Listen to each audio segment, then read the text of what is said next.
സ്നേഹമുള്ളവരെ, നമുക്ക് ഏറ്റവും പ്രിയപ്പെട്ട ഒരു വിഷയം വീടിനെ കുറിച്ചാണ് നമ്മൾ പറയുന്നത്.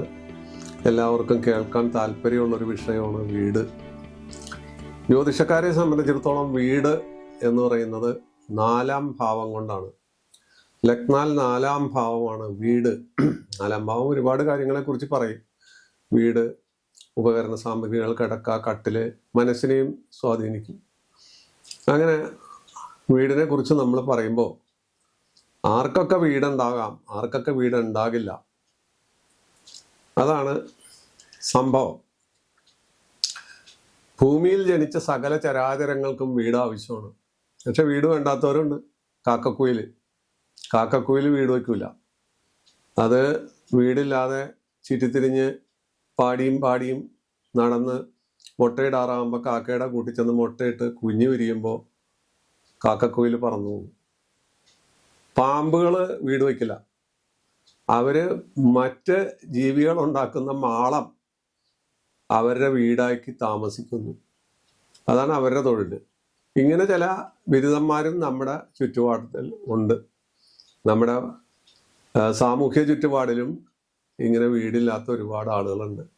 നാടും വീടും വിട്ട് നാടോടികളായി തെരുവീഥികളിലും മൈതാനങ്ങളിലും അമ്പലപ്പറമ്പുകളിലും അനാഥാലയങ്ങളിലും അതുപോലുള്ള മറ്റ് പല സ്ഥലത്തും ചുറ്റിത്തിരിയുന്ന നാടോടികളും വീടില്ലാത്തവരാണ്.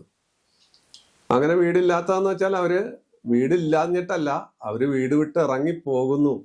അവർക്ക് വീടിന് യോഗമില്ല, അതുകൊണ്ട് അവർ വീട് വിട്ടിറങ്ങി പോകുന്നു. ഇതാണ് വസ്തുത. അപ്പോ വീടിനെ കുറിച്ച് നമ്മൾ പറയുമ്പോൾ 4-ാം ഭാവം കൊണ്ടാണ് വീടിനെ കുറിച്ച് പറയുന്നത്. ഓരോരുത്തർക്കും അവരുടെ 4-ാം ഭാവം എങ്ങനെ ആയിരിക്കും എന്ന് നോക്കിയിട്ട് വേണം വീടുണ്ടാകുമോ ഇല്ലയോ എന്ന് ചിന്തിക്കാൻ. അപ്പൊ 4-ാം ഭാവം ഓരോ ലഗ്നത്തിനും 4-ാം ഭാവം എങ്ങനെയായിരിക്കും എന്ന് നമുക്ക് നോക്കിയാൽ കാണാൻ പറ്റും. 4-ാം ഭാവം ഒരു പാപക്ഷേത്രമാണ് എന്ന് വയ്ക്കാം. പാപക്ഷേത്രം എന്ന് വെച്ചാൽ ചൊവ്വ, അല്ലെങ്കിൽ രാഹുവിൻ്റെയോ ശനിയുടെയോ കേതുവിൻ്റെയോ സാന്നിധ്യം, അല്ലെങ്കിൽ ശനിക്ഷേത്രം, കുജക്ഷേത്രം, ഇങ്ങനെയൊക്കെയുള്ള അവസ്ഥയിലാണ് എങ്കിൽ വീട് വയ്ക്കുന്നത് വളരെ പ്രയാസപ്പെട്ടായിരിക്കും. വീടുണ്ടായേക്കാം, മറ്റു പല യോഗങ്ങൾ അവിടെ ഉള്ളത് കൊണ്ട് വീടുണ്ടായേക്കാം, പക്ഷെ വളരെ പ്രയാസപ്പെട്ടായിരിക്കും വീടുണ്ടാവുന്നത്. എന്നാൽ 4-ാം ഭാവം ശുഭക്ഷേത്രമാണെന്ന് കൂട്ടാ. അത് വ്യാഴത്തിൻ്റെയോ ശുക്രൻ്റെയോ അതുപോലെ ബുധൻ്റെയോ ക്ഷേത്രമാണെങ്കിൽ മനോഹരമായ വീടുണ്ടാകാം. ആ ക്ഷേത്രങ്ങൾക്കും ആ ഗ്രഹത്തിനും ബലമുണ്ടാകണമെന്ന് മാത്രം. മൗഢ്യം, നീചം, ശത്രുക്ഷേത്രാധിപത്യം, ശത്രുവിൻ്റെ നോട്ടം മുതലായ കാര്യങ്ങളുണ്ടെങ്കിൽ വീടുണ്ടാകാൻ താമസിക്കും. ഇല്ലെങ്കിൽ പണിപ്പെട്ടായിരിക്കും വീട് വരുന്നത്. ആ വീടുണ്ടാകാൻ ഒരുപാട് തടസ്സങ്ങളുണ്ടാകും. ഇത് വീടിൻ്റെ കാര്യത്തിൽ ഒളിഞ്ഞിരിക്കുന്ന ഒരു രഹസ്യമാണ്. അപ്പൊ നമുക്ക് ഓരോ ലഗ്നത്തെയും നോക്കിയാൽ നമുക്ക് കൃത്യമായിട്ട് അറിയാൻ പറ്റും. ഓരോ ലഗ്നത്തിന് ഇപ്പൊ മേടലഗ്നം എടുത്തു നോക്കൂ. മേടം, ഇടവം, മിഥുനം, കർക്കടകമാണ് വീടിന്റെ സ്ഥാനം. അത് ജലരാശിയാണ്, ചന്ദ്രന്റെ രാശിയാണ്. ശുഭനാണ് ചന്ദ്രൻ. ആ ശുഭനായ ചന്ദ്രൻ പാപത്വം ഇല്ലാതെ നിൽക്കുകയാണ്. വെളുത്ത പക്ഷത്തിലെ പൂർണ്ണ ബലവാനായ ചന്ദ്രനായി ആണെങ്കിൽ, അല്ലെങ്കിൽ കറുത്ത പക്ഷത്തിലാണെങ്കിലും 5 ദിവസം വരെയൊക്കെ ബലമുണ്ട്, കറുത്ത വാവിൻ്റെ അന്ന് ചന്ദ്രന് ബലമുണ്ട്, ഇങ്ങനെയൊക്കെയുള്ള ഒരു അവസ്ഥയുണ്ടെങ്കിൽ അവിടെ വീടുണ്ട്. ആ വീടിന് കയറ്റിറക്കം ഉണ്ടാവുന്നു മാത്രം.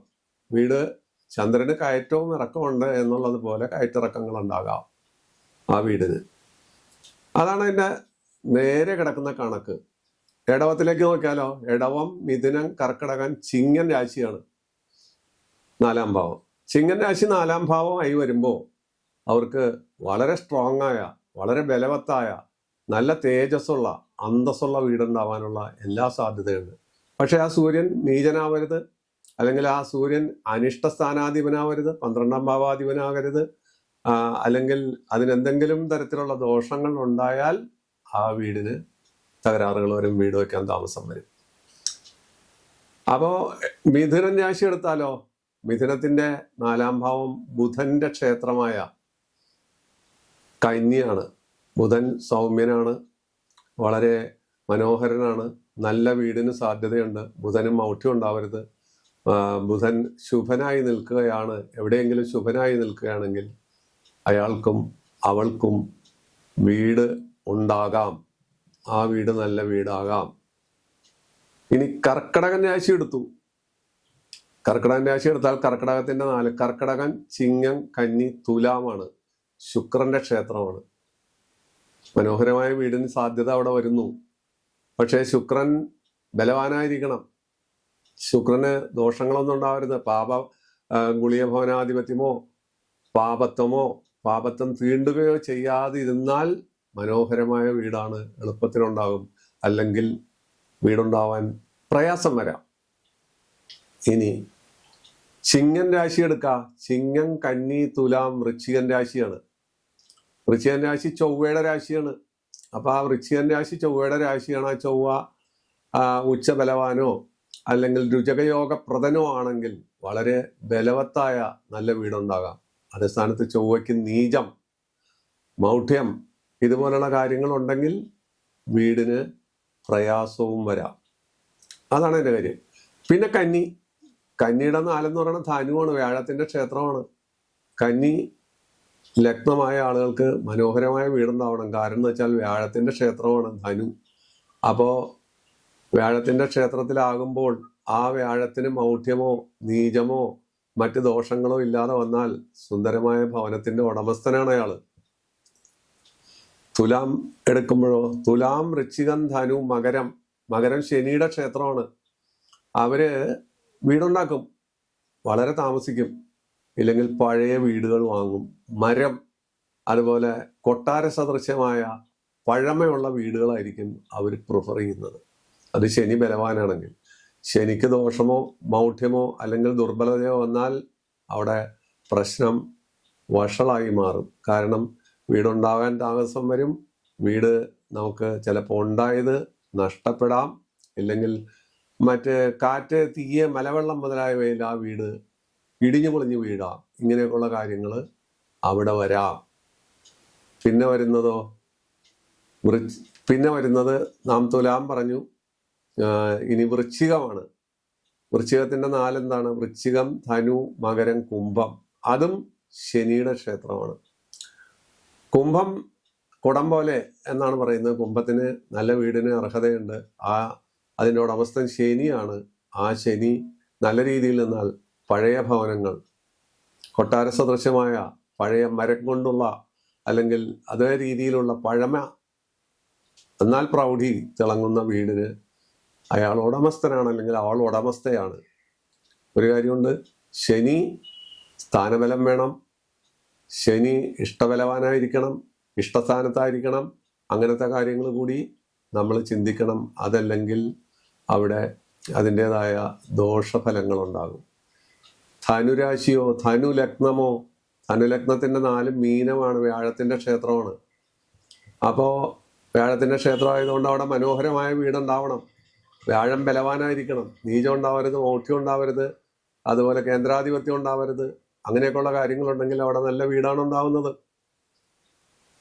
മകരം വന്നാലോ, മകരം, കുംഭം, മീനം, മേടം, അത് ചൊവ്വയുടെ ക്ഷേത്രമാണ്. ചൊവ്വയുടെ ക്ഷേത്രമാകുമ്പോൾ വീടിന് നല്ല പൂർണ്ണതയും അന്തസ്സും പ്രൗഢിയും കാര്യങ്ങളെല്ലാം ഉണ്ടാകും. പക്ഷെ ചൊവ്വ ബലവാനായിരിക്കണം, ഇഷ്ടസ്ഥാനത്തായിരിക്കണം എന്നുള്ളതാണ് അതിൻ്റെ പ്രത്യേകത. അത് കഴിഞ്ഞാൽ കുംഭം കഴിഞ്ഞാൽ മീനമാണ്. മീനത്തിന്റെ 4 ഏതാണ്? മീനം, മേടം, ഇടവം, മിഥുനൻ രാശിയാണ്. അപ്പോ മീനം രാശിക്കാർക്ക് ബുധന്റെ രാശിയാണ് വീടിന്റെ സ്ഥാനം. അപ്പോ ആ ബുധൻ നല്ല സ്ഥലത്താണെങ്കിൽ, ബുധൻ പ്രബലനാണെങ്കിൽ അവിടെ അവർക്കും നല്ല വീട് ഉണ്ടാകുന്നു എന്നുള്ളതാണ് പ്രത്യേകത. അതല്ല ബുധന് മൗഢ്യമോ അല്ലെങ്കിൽ ബുധന് നീചമോ അല്ലെങ്കിൽ ദുർബലതയോ വന്നാൽ വീടിനും ദുർബലത വരാം. അത് കഴിഞ്ഞാൽ മേടം രാശി വരുന്നു. മേടം, ഇടവം, മിഥുനം, കർക്കടകം. അത് നമ്മൾ പറഞ്ഞു കഴിഞ്ഞാണ്, മേടത്തിന്റെ നമ്മൾ പറഞ്ഞാണ്. മേടം, ഇടവം, മിഥുനം, കർക്കടകം, ചിങ്ങം, കന്നി, തുലാം, വൃശ്ചികം, ധനു, മകരം, കുംഭം, മീനം. ഇത്രയും രാശികളാണ് നമ്മൾ വീടിനെ ആസ്പദമാക്കി പരാമർശിച്ചത്. അപ്പൊ അവിടെ 4-ാം ഭാവത്തിൽ നിൽക്കുന്ന ഗ്രഹത്തെയും 4-ാം ഭാവത്തിൽ നോക്കുന്ന ഗ്രഹത്തെയും 4-ാം ഭാവാധിപനെയും ആസ്പദമാക്കിയാണ് വീടുണ്ടോ ഇല്ലയോ എന്ന് തീരുമാനിക്കുന്നത്. ഇവിടെയെല്ലാം ഈ 4-ാം ഭാവത്തിൽ എന്തെങ്കിലും പാളിച്ചകൾ വന്നാൽ അവിടെ വീടിന് പാളിച്ചകൾ വരും. വാങ്ങിയ വീട് വിൽക്കേണ്ടി വരും. സർക്കസുകാരെ പോലെ ഒരു വീട്ടിൽ നിന്ന് അനേകം വീട്ടിലേക്ക് മാറി താമസിക്കേണ്ടി വരും. അത് ജനനം ചരരാശിയാകാം. രാശികൾ ശരം, ഉഭയചരിതം, സ്ഥിരം എന്നിങ്ങനെ 3 തരത്തിലുണ്ട്. സ്ഥിരരാശിക്കാരനാണെങ്കിൽ ഒരു വീട് വെച്ചാൽ അവൻ അവിടെ തന്നെ താമസിക്കും. ചരരാശിയാണെങ്കിൽ അത് വിറ്റ് വേറൊന്നിലേക്കും ഇങ്ങനെ പോയിക്കൊണ്ടിരിക്കും. ഉഭയചരിത രാശിയാണെങ്കിൽ ഒരു പക്ഷേ ആ നിന്ന സ്ഥലത്ത് തന്നെ അവന് ഉറച്ചു നിൽക്കാൻ തോന്നും. നിവൃത്തികേട് കൊണ്ട് ചിലപ്പോൾ വിറ്റ് വേറെ വല്ലയിടത്തേക്കും പോകും. ഇതാണ് വീടിന്റെ കഥ. ഒരുപാട് കഥകൾ നമുക്ക് പറയാം.